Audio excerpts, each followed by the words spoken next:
Ya'juj and Ma'juj are mentioned only twice in the Quran. This is the first time they are mentioned. And in this time, Allah subhanahu wa ta'ala mentions the origin. Where do Ya'juj and Ma'juj, or what was their story? Dhul Qarnayn blocked them up. Dhul Qarnayn trapped them. And Allah says, we have left them in this trap. And they are so many in quantity, it's as if they're like wasps, like bees, like bugs, like swarming over one another. But they are isolated from mankind. وَتَرَكْنَا بَعْضَهُمْ يَوْمَئِذٍ يَمُوجُ فِي بَعْضٍ وَنُفِخَ فِي الصُّورِ. When the day of judgment will come, that is when فَجَمَعْنَاهُمْ جَمْعًا. We will cause them to come out and they will meet others and they will meet everyone. So, in the story of Surah Al-Kahf, Allah says Ya'juj and Ma'juj are trapped up. Surah Al-Anbiya, Allah subhanahu wa ta'ala says, وَحَرَامٌ عَلَى قَرْيَةٍ أَهْلَكْنَاهَا أَنَّهُمْ لَا يَرْجِعُونَ. It is impossible for a town that we have destroyed it, that they ever come back. Allah has never destroyed a city, and that city has regained civilization. Allah has never destroyed a civilization, a town, a nation, except that nation, khalas, is the end of it. وَحَرَامٌ عَلَى قَرْيَةٍ أَهْلَكْنَا أَنَّهُمْ لَا يَرْجِعُونَ حَتَّى, until, this will be Allah's law. Until when? إِذَا فُتِحَتْ يَأْجُوجُ وَمَأْجُوجُ. When we let go of Ya'juj and Ma'juj, we will open up the doors for Ya'juj and Ma'juj. وَهُمْ مِنْ كُلِّ حَدَبٍ يَنْسِلُونَ. And they will be descending from every mountain top. So literally they're like wasps, like bees, like ants everywhere. And these are the only two references in the Quran to Ya'juj and Ma'juj. There's no other reference to Ya'juj and Ma'juj. How about ahadith? What do we learn from the ahadith?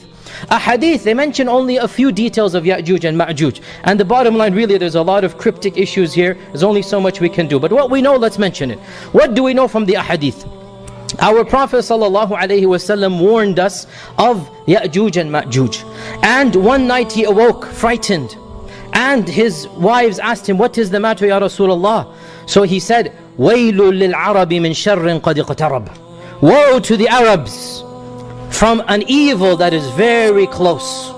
Woe to the Arabs. وَيْلٌ لِلْعَرَبِ مِنْ شَرٍ قَدْ اقْتَرَبَ. From an evil that is very close to them. They said, what is the matter, Ya Rasulullah? So he said, قَدْ فُتِحَتْ مِنْ رَدْمِ يَأْجُوجَ وَمَأْجُوجَ. From the dam of Ya'juj and Ma'juj, there has opened up a small hole the size of this. And he made a round circle with his forefinger and his thumb. So he said, for the first time, this much of a hole has been opened up, and I am worried now that the evil is near. Ya'juj and Ma'juj, the impending doom is near. In another hadith we learn that the Prophet ﷺ came amongst the Sahaba, and the Sahaba were talking and they seemed very scared. So he said, مَا شَأْنُكُمْ, what is the matter with you? So they said, Ya Rasulullah, تَذَاكَرْنَا السَّاعَةِ.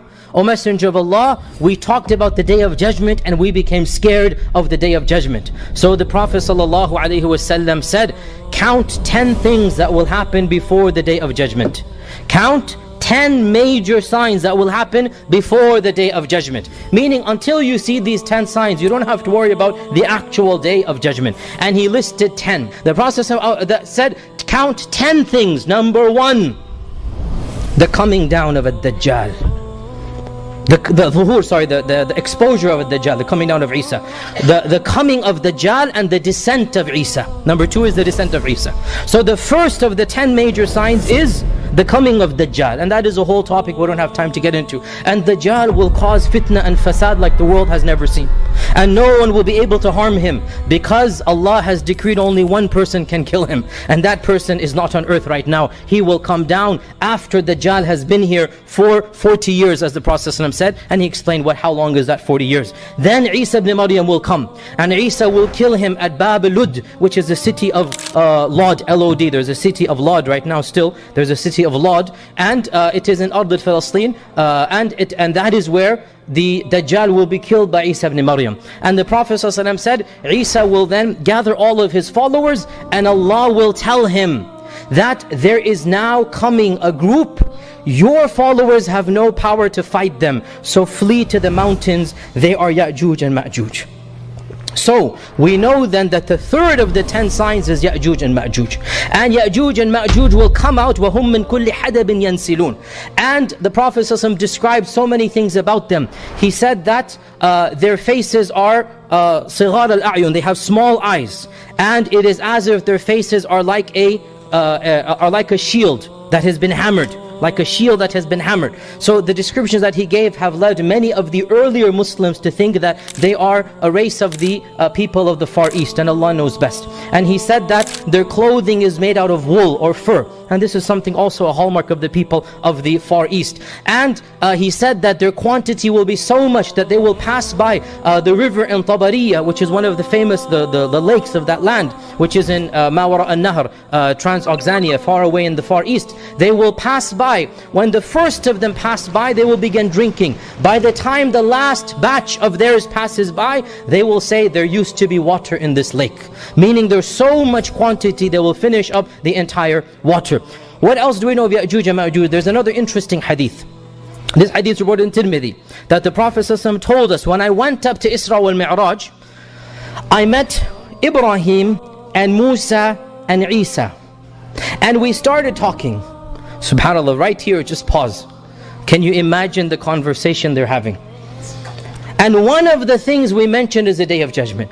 Allah knows how long that conversation was. Allah knows what they mentioned to one another. But Ibrahim and Musa and Isa and the Prophet Muhammad ﷺ, they all met together in the night of Isra wal Mi'raj, and they are talking. And one of the things they said, we mentioned the Day of Judgment. And Ibrahim said, I have no knowledge about it. And Musa said, I have no knowledge about it. And Isa said, I have no knowledge about it except. Then he mentions a number of things, that Allah will send me back and I will kill Dajjal. So Isa knows this, it's in his to-do list, right? That's what he has to do. I have to kill Dajjal, check and move on. So he knows what he's got to do. So I will kill the Dajjal. And in this hadith he says, and Allah will send Ya'juj and Ma'juj. So Isa knows Ya'juj and Ma'juj will come. And I will flee with my followers to the mountains. And we will make dua to Allah to protect us. They cannot even fight. Subhanallah. Allah has allowed him to kill Dajjal, but not Ya'juj and Ma'juj. This shows you about the quantity and the fear of Ya'juj and Ma'juj. And we will make dua to Allah to protect us from Ya'juj and Ma'juj. And Ya'juj and Ma'juj will conquer the world. They will cause fitna and fasad. And they will kill everyone. Until finally they will say, we have killed the inhabitants of the world. They don't know that Isa is hiding with his followers. We have killed the inhabitants of the world. Let us now kill the inhabitants of the skies, meaning the angels. And they will take their arrows and they will start shooting into the air. And Allah Azza wa Jal will cause their arrows to return with blood on them, to give them the assumption that they have genuinely killed everyone. And then Isa alayhi salam will make a dua to get rid of them. And so Allah will send a disease according to this hadith, and this disease will inflict them in the neck and will cause them to fall dead right then and there. And the earth will stench up with their corpses. And the Prophet ﷺ said, the animals will fatten up eating their bodies. But Isa and his followers will not bear the stench. So they will make dua to Allah. And so Allah will send tayr, maybe even tayr ababil, the same ones that came. Allah will send tuyur, Allah will send birds. And Allah will pick up or cause these bodies to be picked up and throw them far away. And then Isa will come down with his followers. And this will be the very final time Muslims are on earth.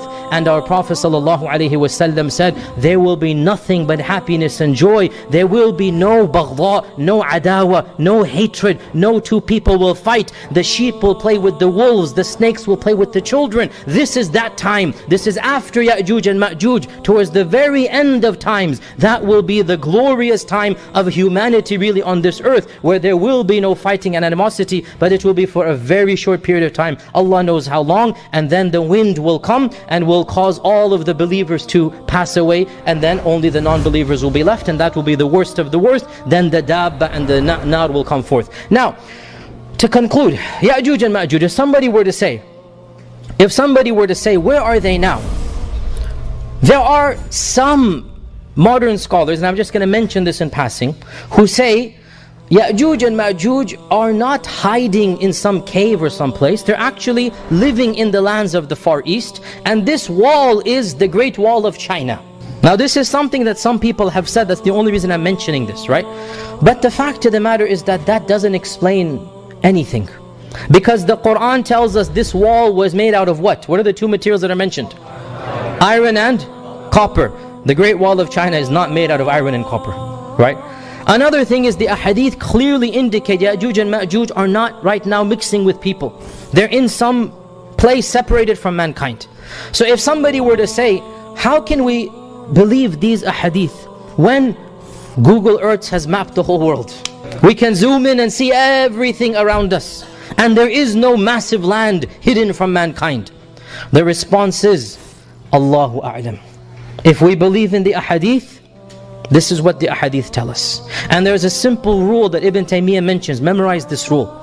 The Quran and Sunnah does not bring the impossible, but it does bring that which astounds the mind and silences the intellect. It brings amazing things, but it does not bring impossible things. Is it impossible that somewhere underground Allah has thousands of people living? It's not impossible.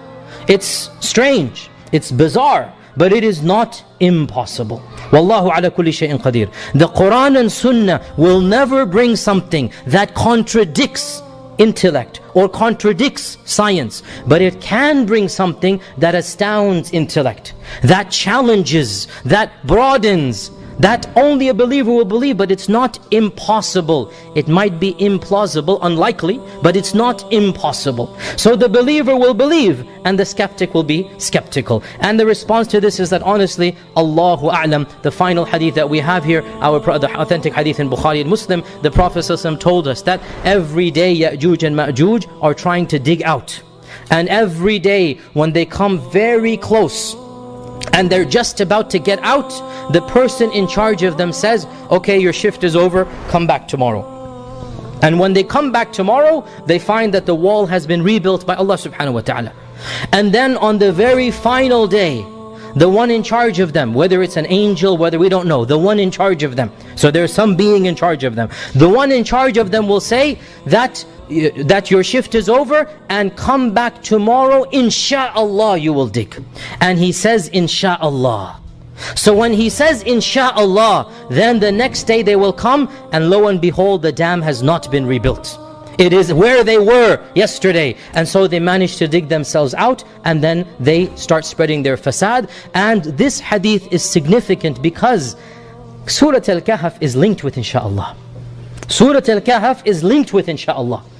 Allah Azza wa Jal tells our Prophet ﷺ, don't say to anything insha'Allah tomorrow unless you say insha'Allah. Musa says to Khidr, you will find me insha'Allah patient.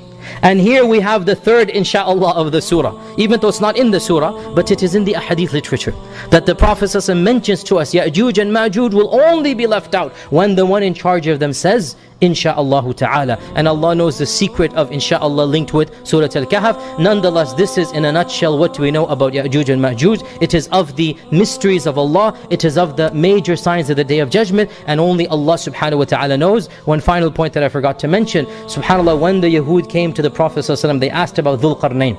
And the story of Dhul Qarnayn linked to Ya'juj and Ma'juj is not found in the Old Testament. Even though Ya'juj and Ma'juj is found, but not Dhul Qarnayn blocking them up.